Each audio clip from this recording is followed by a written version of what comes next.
Hey, this is for Vanessa. Now, she loves yogurt, so I thought we're going to make a little bit of chia seed pudding here. Super easy, and we're going to make a yogurt here, but that needs to ferment, so we'll come back to that in a minute.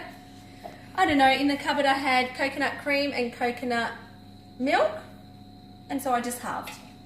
They looked the same anyway. Now, I added chia seeds. I just added some in. I might add some more as I mix it if I feel there's not enough. Now in here, this is actually ground flaxseed and ground chia, and I mix it together. And the way I ground them is I just put them into a little coffee blender. Pause that for a sec. I happen to have one of these laying around. So I just put chias and flax in there, pour it in, you close it, and then you just press the button. So is that like a grinder? Yeah, it's a coffee grinder, but I don't drink coffee. Okay. So it just grinds it. Thank you, so Sunbeam. Thank you, dear. She comes in handy, Sunbeam. Now, and I just keep it in there because I use it as an egg replacer because it's gelatinous. And I don't eat eggs or gelatin, so that's my version. So I put a bit of that in there because that's a small one, a smaller binder, and then you've got the big seed, so it kind of just blends it.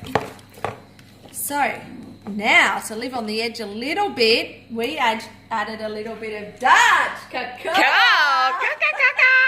Just for you, Vanessa. So all I'm doing is I'm just mixing.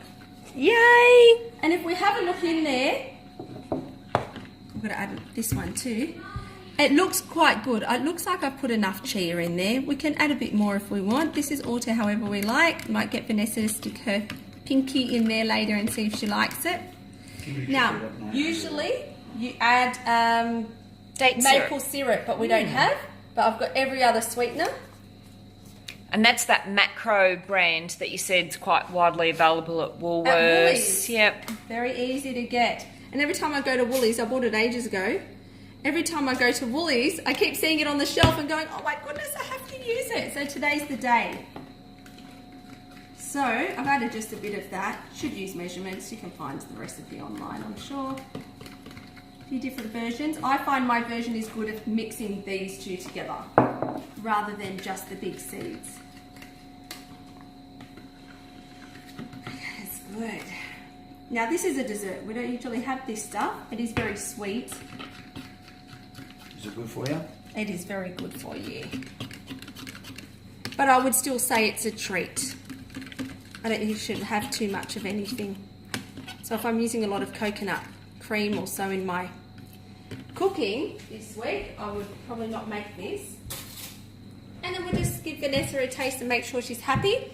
And then all we do to finish off is you just put it in the fridge overnight. You can even have it for breakfast if you wanted to. And I have heard you can make it with almond milk or oat milk because really this is binding. This is your sweetener. And this is very good for you for magnesium and reducing stress levels, which is why I think chocolate is so popular, everybody. But this is your basis of chocolate, and then all they do is usually add lots of milk. So we're just adding, and it can be bitter sometimes, so these two together will work quite nice. All you do is you just put it in the fridge overnight. A day or two, good for Christmas. I always make it for Christmas. Keep all the vegans happy. Okay, we'll give Vanessa a tester and we'll see you next time. Okay, Vanessa just had a tester, and now David's going to have a tester. Oh. How good is it? Wow.